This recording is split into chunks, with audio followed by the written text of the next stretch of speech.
It's cold and only getting colder. Bakugou can deal with the lack of light.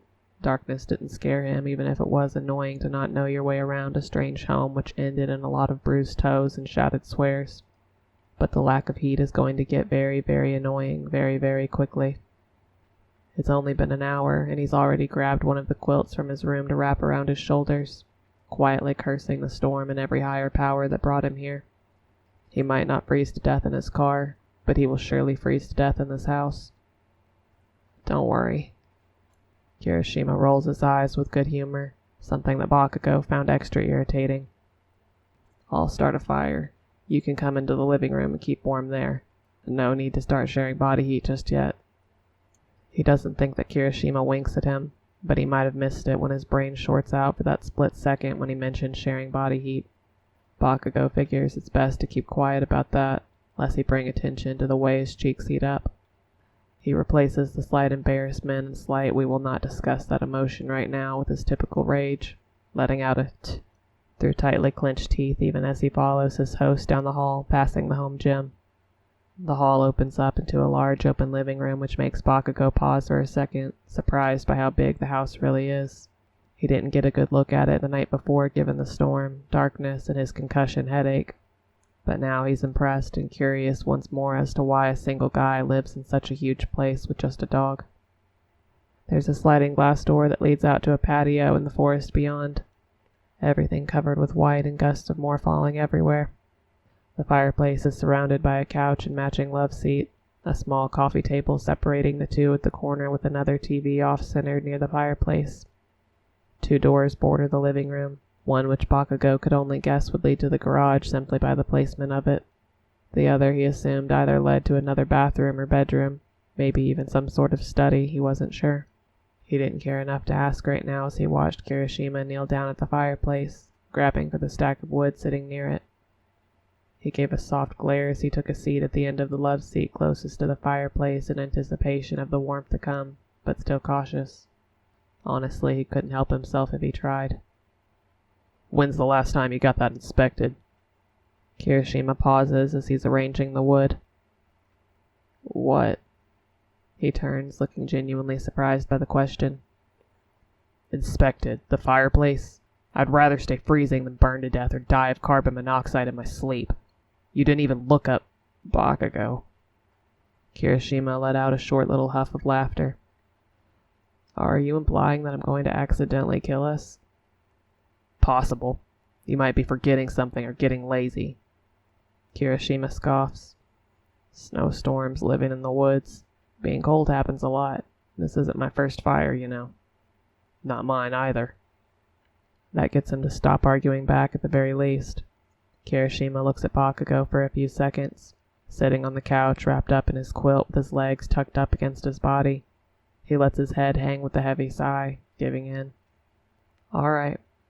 He stands up, gesturing to the open fireplace. You're so worried. Be my guest. Bakugou doesn't hesitate to get up, throwing the blanket from his shoulders as he picks up the flashlight given to him earlier. He ducks his head down into the fireplace, moving the grate aside as he does, looking up at the light, humming softly to himself. It looks clear, clean. He ducks back out, inspects the floor, cleaned off besides some stray ashes and smears of black left behind. The wood also appears good. Old dry logs cut into small enough lengths. Your smoke and carbon monoxide detector have batteries? Change them twice a year. Bakugou looks back with a scornful look that is only returned with Kirishima looking smug. Bakugou squats back down, grabs up the wood to start stacking it up in the fireplace, knowing he'd rather just do it himself than watch Kirishima and judge him the entire time. Kirishima is close by watching him, leaning against the brick exterior, staring down. What'd you say you did again? Didn't. Bakugou grunts out, shifting a piece against another. Firefighter, if you must know. Ah. Kirishima nods. This all makes sense now. I don't need it to be my literal fucking job to know you have to have your fireplace inspected. And I do. He sounds legitimately offended this time around. I get everything looked at before every season. I'm not letting something as preventable as a house fire destroy this place. That would seriously just be a sad way for it all to go. All that hard work lost. There's something there, probably, but Bakugou focuses on the fire instead of on Kirishima's words. He doesn't want to ask questions. When the wood is set up how he likes it, Bakugou silently asks for the matches with an outstretched hand and is pleased when Kirishima gives them to him without any resistance. The fire is started in no time. The cover leaning against the wall is moved in front as it grows stronger, bigger, and the bright glow illuminates the room, the heat spreading. Bakugou gives a tight nod, watching the flames for a moment before turning back to grab up his quilt once more, throwing it over his shoulders to keep all the warmth close. I could have done that. Right. Bakugou looks back at him. It's dark outside again, the day having disappeared quickly, which only leaves them even more in the dark besides the orange lights of fire and flashlight. So, mister, I'm so fucking prepared. I'm assuming you have some portable cookware or something so we don't starve too. Kirishima is back to smiling. You know it, Mr. Fireman. Bakugou's stomach twists. He thinks he's going to really regret getting personal on any level. Bakugou doesn't even ask when Kirishima pulls out the two portable little stovetops, pushing him aside even as the man comments that yes, they are safe for indoor use, but Bakugou already knows this, is familiar with the brand, and is quick to turn them on. Not having a full breakfast and no real food for most of the day yesterday is taking its toll, both on his body and attitude, even if the latter is only fixed slightly with food. He raids the fridge and pantry for a few minutes, pulling out some veggies, chicken, whatever spices he can find, and a half-empty bag of rice. Kirishima just watches him like he had during breakfast, only commenting when Bakugou seemed lost in finding certain things. Cutting board was next to the fridge. The good knives were to the left of the stove, helping him only when Bakugou seemed to be getting frustrated. When he finally has everything he figures he needs, and sure, there will be some improvising because though Kirishima seems to have stocked up on his supplies, a lot of it doesn't seem very coherent, like he didn't have an actual meal in mind when shopping, which he is almost positive is the case. Bakugou pauses with a tomato in hand, looking up at Kirishima. He squints at him. How spicy is too spicy for you? Kirishima shrugs. However you like it'll be fine, I'm sure. I can handle a lot. Oh. Bakugou thinks, grinning wide, and starts chopping. He is far too pleased with that answer. Oh, he's going to regret that. Kirishima doesn't know him well enough to be scared when he smiles, a little fact that Bakugou is cruel enough to exploit. This'll be fun. It is. When Bakugou finishes the chicken curry, letting it simmer as the rice is just a minute behind, he's still smiling. Kirishima has been watching him cook for most of it, though he's gotten up to check the fire a couple of times and make sure Riot is okay, but Bakugou doubts he has any idea what he's really getting into. His amusement is only slightly dampened as he knows he could have done better with better supplies. Some of the spices were expired, the peppers in the fridge not what he would have preferred. But Bakugou is nothing if not resourceful. Tasting it all as he cooked, he knows he's made it as well as he's able with what he's been given. As Kirishima comes back from the living room for the third time, Bakugou has plated the curry and rice for both of them, sliding Kirishima's meal across to him alongside a tall glass of milk that he was kind enough to pour for him. Go on. Bakugou isn't laughing just yet, but he can feel it starting to swell in his chest. Eat up. He takes a spoonful himself and easily swallows it down as if to show an old emperor that yes, the food wasn't poison, please enjoy. His cheeks hurt from smiling so much as Kirishima takes his first bite, swallows, and then takes another. It takes a second, two, and then Kirishima coughs again, swallows, which is almost immediately a mistake as he continues to cough, choking slightly, before grabbing the glass of milk to drink it down as quickly as possible. He doesn't learn immediately, or rather, Kirishima wants to seem tough, maybe. Bakugou loves it as he watches him put another mouthful on a spoon, this time mixed well with the rice, and sticks it into his mouth. He doesn't swallow it, though. Instead, after a few chews, he decides spitting it out is better as his eyes start to water with the heat on his tongue. Bakugou is dying, teeth tugging at his lips, trying his hardest not to laugh. He finally breaks when every time Kirishima looks like he's about to try for another bite, he spits it back out and goes for the glass of milk. Bakugou can't help himself. He laughs. Dude. Kirishima wheezes, finishing off the glass of milk and finally pushing the plate away. How the hell do you... A cough interrupts his sentence. Eat this. You said. Bakugou snickers, his laugh still caught in his throat as he finally takes his own first bite of the curry, swallowing it down easily and going for another. However I like it. This is how I like it. Like you're eating the devil's asshole. Bakugou really loses it now, laughter forcing him to choke on his own food, which ends in him leaning heavy on the counter, and he coughs, the sound mixed with broken bits of laughter. Bakugou can feel tears forming in his own eyes for an entirely different reason than Kirishima. It kind of feels good. It takes another minute for him to finally stop laughing, get his breathing back under control. His face hurts from smiling, his stomach much the same. He settles, they both do, but Bakugou's still grinning as he eats. Thought you said you could handle it. Bakugou. Kirishima whines, looking like a kicked puppy staring sadly down at his food. This isn't normal handle. It tastes great except for the constant burning and nose running. Bakugou rolls his eyes. Well. He turns, going into the fridge to pull out another plate with curry on it, a little more mild in color than what he served previously. He's dealt with people who can handle it before. This might be more your speed then. It is, apparently, though he's slightly impressed when Kirishima mixes the two together a bit, getting the best of both worlds or to prove he can handle a little bit more than what Bakugou gave him credit for. They move from the kitchen back into the living room to eat and keep warm, though Bakugou thinks the fire now in his belly might even be better than that of the actual physical heat. It's a perfect combination that leaves him feeling okay for the first time since he left to go on this damn Christmas trip. Honestly. Kirishima breaks the comfortable silence they've fallen into as Bakugou scrapes the last bit of curry up with his last mouthful of rice. How are you eating that and not dying? It's just how I've always liked things, he says, setting his plate down on the coffee table for the time being. I didn't even have all the stuff to make it perfect, though I don't always make it this hot. You challenged me, though, and I needed to make a point. Don't feel bad. I put that shit on others. Your reaction wasn't the worst. Kirishima is smiling at him with humor in his eyes, not taking the little trick personally at all as he continues to spoon rice into his mouth. It's nice, seeing as the last time Bakugou did that he was lectured about it for hours. It wasn't his fault that Ida was a cocky son of a bitch that needed to be taken down a peg. Is everything about you spicy? Bakugou bristles a little and Kirishima notices. Not like, I didn't mean it as a bad thing.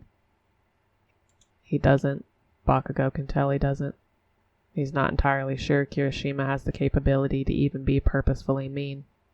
His nature of always smiling and being cheery seems ingrained in him.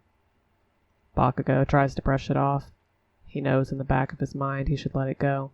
But he's heard this before, and even if Kirishima isn't trying to cut him down like some people have, he can't stop his mouth from opening like it always does. What about you? Bakugou throws out, quick and defensive, biting. This whole shitty nice guy thing more than a front. On the other couch, Kirishima is immediately tense. The atmosphere shifts quickly from pleasant to uncomfortably still, like the heat from the fire and the cold of the air clash all together in the middle to create a thunderstorm at the point of contact. Bakugou reacts immediately to that, coiling in on himself as though he was too ready for some sort of attack. Kirishima was bigger than him, but Bakugou could at least put up a fight. Except there's no fight. There's not even a remark thrown back in spite or some sort of defense. Kirishima takes it, rolls his shoulders, and moves on. How's your head, by the way? He's nice. He's too nice. He shouldn't be this nice. Bakugou doesn't deserve to be there. He should be dead. He sighs, releasing the fight in his shoulders as he leans back until he's laying on the love seat, legs bent to fit his entire body on the small couch. He doesn't look at Kirishima anymore, finding the fire much more worthwhile right now. He pulls his blanket closer. Fucking fine. Only feels like I crashed my car a little bit. Which is true. His head had grown into a mild annoyance at this point, even if every hour or so it throbs painfully to remind him there's still a huge gash there. He hopes his hair will be able to cover the scar that will form later. Well, that's good at least, says Kirishima, settling on his own couch, a lighter-looking blanket thrown over his legs. The dog is laying on the carpet in front of the fireplace. Where were you going anyway? If you don't mind me asking, I mean. I know you were talking to your parents, I think, yesterday. Bakugou doesn't want to make small talk when 2 seconds ago he was ready for some sort of fight.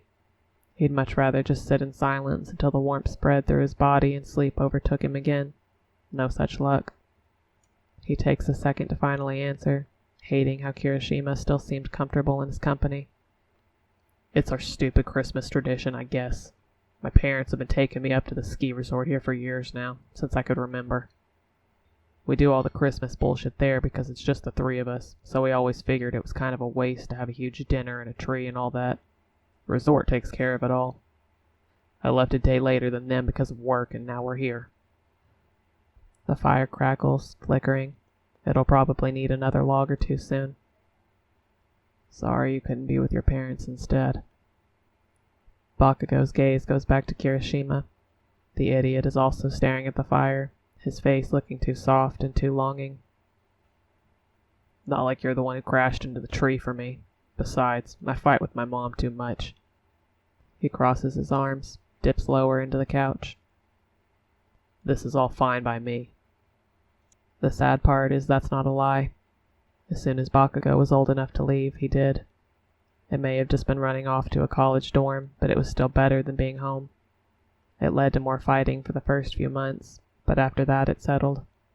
They all got used to him being a little further away, even if there was still the air of worry whenever he came home. The silent words and overly soft touches to his shoulders, and maybe he would pick more than one fight with his mom then, but it was still better. He needed the distance. He needed to know that he could breathe on his own.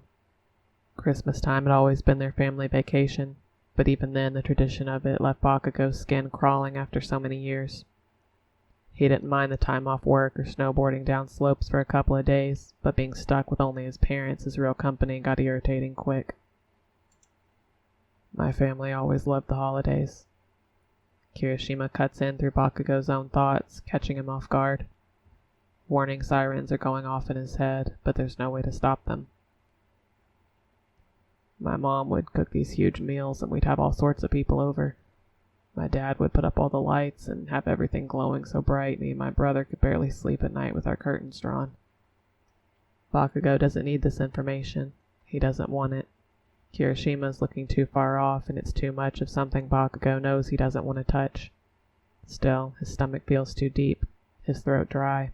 He asks, "Why aren't you with them?" Kirishima looks at him, surprised, as though he wasn't expecting Bakugou to say anything, let alone ask something like that. There's silence that is too long, and the more Bakugou keeps looking at Kirishima, the more the other man keeps looking back. The fire makes everything about him glow like ambers. It's a good color on him. His eyes are shiny, wet, and Bakugou clenches his jaw tight when he notices. My brother lives a couple hours away now in the city. He moved after school when he met a girl. They're happy. After that, my dad moved down there to be with him. The harsh winters here were getting to be too much for him. It took some convincing. He loves the mountains, but it's for the best. Kirishima's eyes flicker down. His hands are curling tight in the blanket that he has with him. Riot looks up from where he's resting, back at his owner, feeling his tension. Bakugou doesn't want him to say anything else. Kirishima continues. My mom passed away a few years back. She got really sick. It's one of the other reasons my dad moved out, but I promised to stick around and take care of this place. Bakugou bites the inside of his cheek, tearing the soft skin under his teeth. Why? Well, you know. Kirishima shrugs like it's obvious, like there's not tears in his eyes, like Bakugou is some old friend who knows the story already. I grew up here. My dad built this place for my mom. For us. He looks up at the ceiling, at the rafters high up like he's looking for ghosts. I could never leave it behind. Like it's obvious, like it's logical, like Bakugou should understand how that feels. Like it's just the same old of holding on so tightly to the past. He doesn't understand it. He's always been good about not looking back. I wouldn't know the feeling, he says after a beat, glaring at the fire now like it offends him. He doesn't miss how Kirishima wipes at his eyes. Something thick makes his throat feel too tight, like he's done something wrong. I'm sorry. Bakugou stands quickly, not wanting to hear that word and whatever else might follow it. He doesn't need Kirishima's pity when the guy just cracked open his own ribs and threw his heart out on the table. He doesn't want another sob story. I'm fucking tired, Knight. Oh. Kirishima chokes, standing with him, his hands up like he's trying to figure out what exactly to do with them.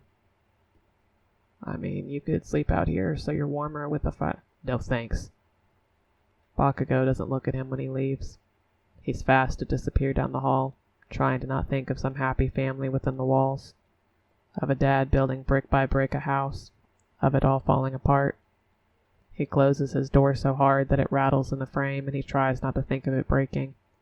When he turns to collapse on the bed, he doesn't think about how this might have been someone else's bedroom, how the glow of lights would shine through the windows, or how there are no lights out there anymore. How he's going to bed in this big house occupied by only a single man, his dog, and a stranger they both saved in the snow.